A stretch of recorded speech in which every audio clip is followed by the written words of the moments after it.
So Bosu balls like this one are an ever popular thing in the game of golf, but as you can tell, I have no contact to the ground.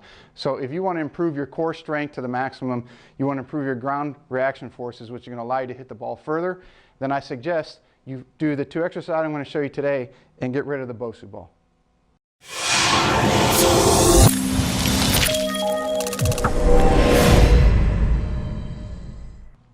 Hey everybody, so two of the exercises I'm going to go over today are deadlifts and squats. Now, the mere mention of those invokes fear in people. They say, oh my God, I can't do those, I'll hurt myself. Well, yeah, most people do because they don't know how to do it or their form is incorrect.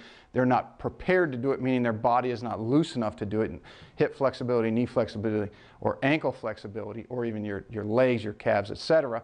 So when they do them, most people out there don't even know how to teach them, so they're at a high susceptibility to hurt themselves. However, most people in today's golfing world are trying to do things on balls and or discs. Most of you will know the discs I'm talking about. They're pink, they're about that big, they're about that thick, and they try to balance on them.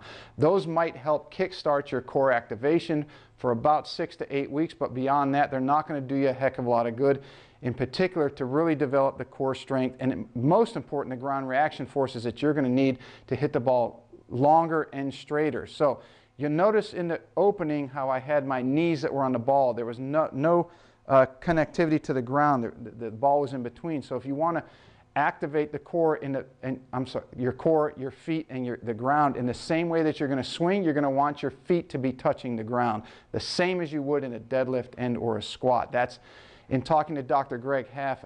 He used to be at the West Virginia University. He was the author of the book Periodization and Training. He's one of the world leaders in research and development on exercise and physiology as it relates to sport. In correspondence with him, he said that the top 2 exercises you can do to improve your distance, your core strength, and your ground reaction forces was the deadlift and the squat, if done correctly. So today we're going to go over how to do those. So first of all, if you're going to do squats, you've got to have the flexibility in your soleus and your calf. Your soleus would be the muscle that runs from your ankle up and behind your calf, and obviously most people know what the calf bone is. That's the gastroc. So if you don't have enough flexibility, you're going to want to come up to a wall such as this, put your foot up against the wall as high as you can, and then slowly work to where your leg is as vertical as possible. That will stretch all that out. Once you have enough of that flexibility, you're going to start with what's referred to as a gravity squat. And if you watch any of my videos, I kind of stole this from Dan Hellman at the Hellman Holistic Institute. Dan, if you're watching, I didn't mean to steal it, but I'm very glad you gave it to me so I could pass it along to everybody else. So the gravity squat is your feet would be roughly shoulder width apart. You're going to extend the crown of your head up to the ceiling. You're going to tuck your chin some, okay? You're going to bring your rear end under you so that your pelvic line is almost straight. So your rear end is not going to be out, it's going to be tucked under you.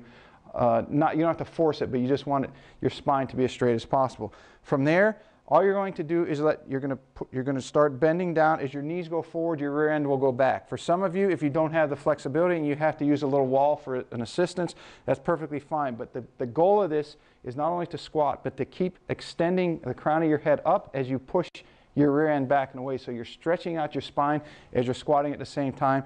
It will look something like this. Okay? As you graduate, you can use a large dowel rod. Okay? It's not very heavy, and start to get used to the squatting position. You can use a pipe that's about 5 or 6 feet long. It's about a 1-inch pipe. You can buy it at any Lowe's or Home Depot. And then, of course, as you work your way up, you would work up into the full squat bar. You would put that on your shoulders, and again, but the fundamentals and the principles of the gravity squat, which is why it's so important, still apply. So feet shoulder width apart. You can even flare your feet some. Your knees are going to track over your middle toe. That's very important that your knees go slightly out, that they don't pinch in. And as you do the full squat, as the rear end goes back and down and you're extending the crown up, you're going to feel as if you're pushing the bar somewhat up, okay, as you go through that. Now, it's best if you can get your legs to at least 90 degrees.